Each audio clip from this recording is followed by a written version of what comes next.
These true horror stories will make you check your closet tonight. Story 1.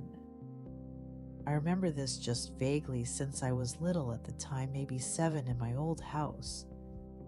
My room had its own floor. It wasn't even supposed to be a bedroom. It was more of an attachment to the attic or a closet type room. The people that owned the house before us used it as a playroom for their daughters. My room also had a huge closet door that was attached to the attic. The closet was elevated up so that you would have to climb a set of wooden stairs to get into it.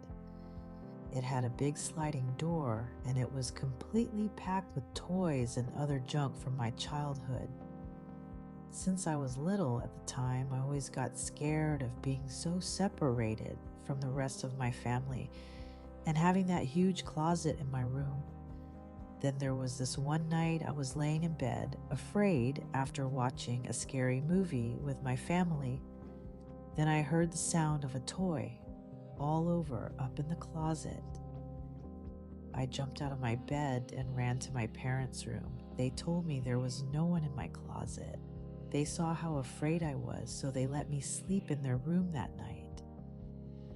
The next night, I had kind of forgotten about it until I heard it again, the sound of a container of Legos spilling out everywhere. Up in the closet again, I ran to my parents' room and told them about it. My dad was starting to grow impatient with me. He reluctantly agreed to let me sleep in their room again the next day. Me and my mom checked the closet, and there it was. A pile of Legos lay on the floor spilled out of the container. I thought this was proof that somebody was in my closet, but my mom assured me that it simply fell over. That night, my dad locked his door. He said he was tired of my nonsense. I couldn't sleep that night. I lay there completely silent, with my young boy imagination running, waiting for another sound to come from the closet. It was probably about an hour before it happened. It broke the silence, the sound of the closet door rolling open.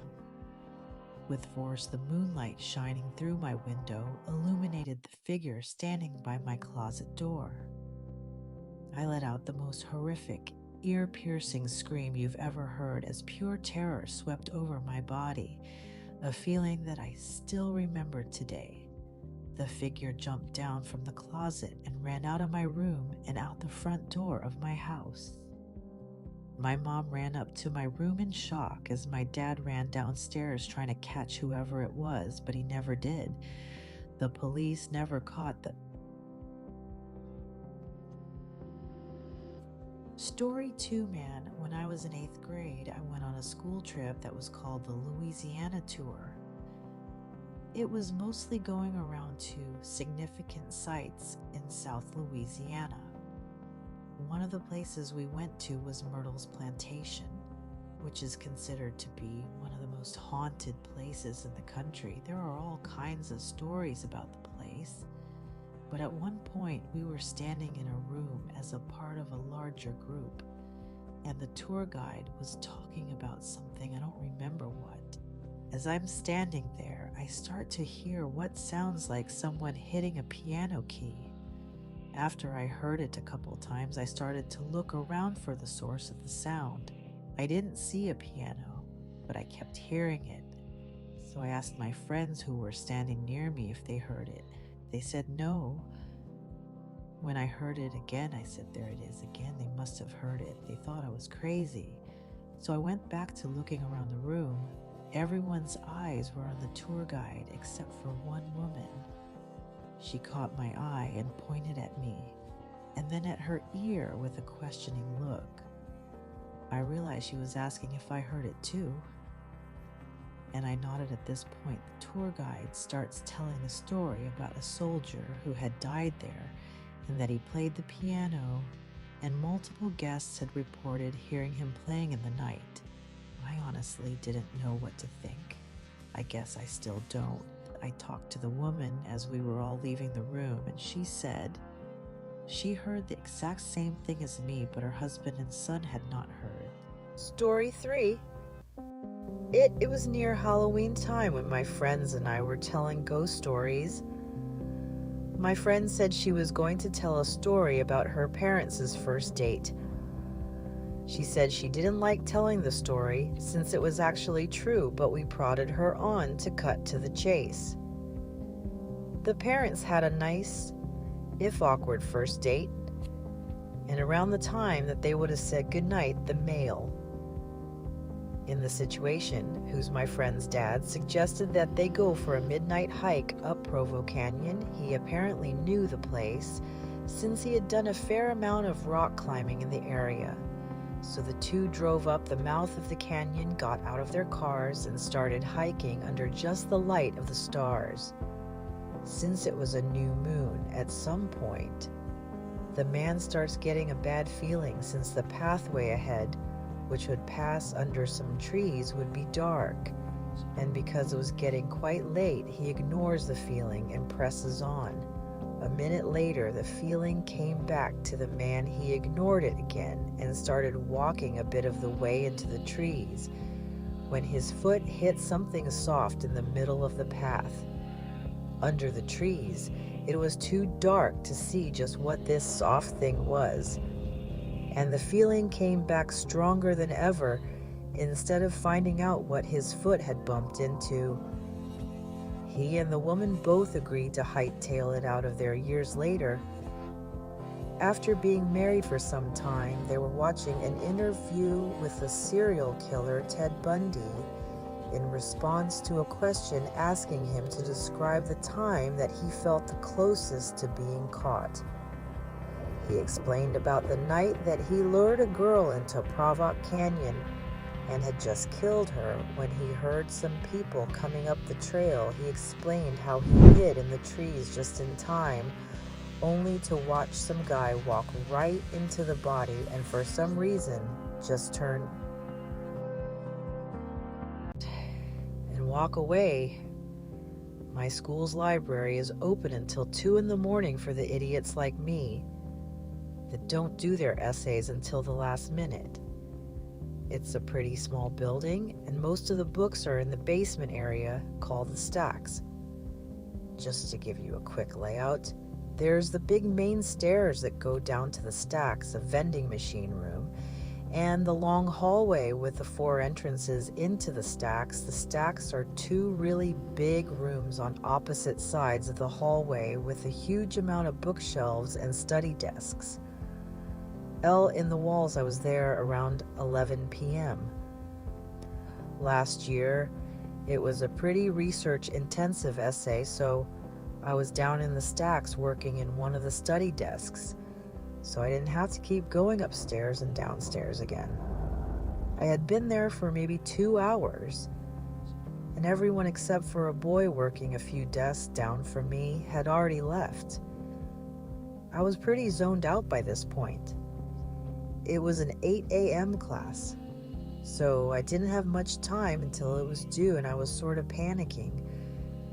So it really pissed me off when I heard someone flipping through book pages really fast to make them do that loud whipping noise.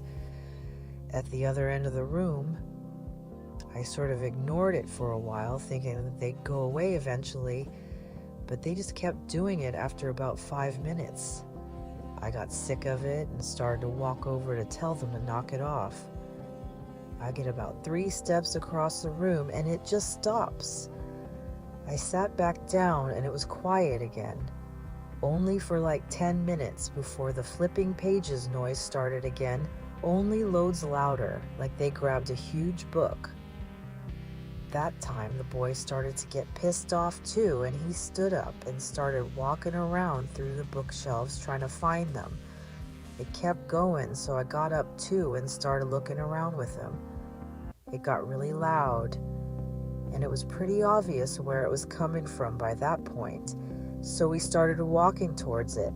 He was on one side of the shelves and I was on the other. We walked all the way down the shelves. No one there. We hadn't seen anyone come in the stacks, and we were on the side of the room with the entrances. No way could anyone have come in without us seeing them. The noise stopped again, and we both sort of just slowly walked back to our seats. I assumed it was just a fan or something in the other room, and I really needed to get my essay done. We sat down and immediately the noises started again. It sounded like it was coming from right next to the guy's chair. He shoved his stuff in his bag, looked at me, said this, and took off. I was out of there maybe 5 seconds behind him. I still won't go back in the stacks at night, even when there's other people down. Story 5 there, this happened when I still had my fishing boat. It was a horrifying experience that will never leave us. Me and my wife departed from the East Coast for our 2-day fishing trip in the North Atlantic the first day. And night were normal. We got a decent catch at night. We played cards while listening to music. It was enjoyable up until the next night after a slow day at sea. We were playing cards again inside this night without the music. It was at that moment that we heard the sound of a boat motor. We rushed outside to see a man piloting a crappy old motorboat with absolutely no lights on. He had stopped directly in front of our bow. The man was middle-aged. He had a beard and a baseball cap on. I went up closer and asked him if he needed help. He asked us if we had any spare gasoline. I apologized and told him we didn't. I asked the man if he was low on fuel and if he needed a ride back to the shore. But he declined. He claimed he had plenty of gas, which brought an awkward silence, as me and my wife wondered why he asked us for guests. Then the silence started to creep me and my wife out, mostly because of the way he just blankly stared at me. The only reason I could see was because of the deck light in the front of our boat. Other than that, we were surrounded by darkness. The man finally broke the silence and asked us if we had a good catch that day. I told him we didn't, still trying to be polite, even though the situation was odd and creepy. I asked the man how he was getting around in the darkness, but all he gave me was a chuckle, as if I'd made a joke. I figured he misheard me. He turned his little motorboat around, and the last thing he said to us was, "Nice meeting you folks." He sailed off into the total blackness surrounding us. Me and my wife were completely weirded out. My wife told me she was afraid he was going to rob us. Being a fisher, you run into and make conversation with other sailors and fishers all the time. But I knew something about that guy was off, the fact that he came up to us so late at night, so far from the shore and alone in that little motorboat.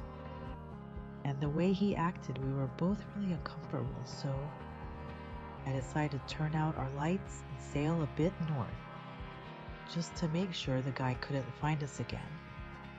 Call me paranoid.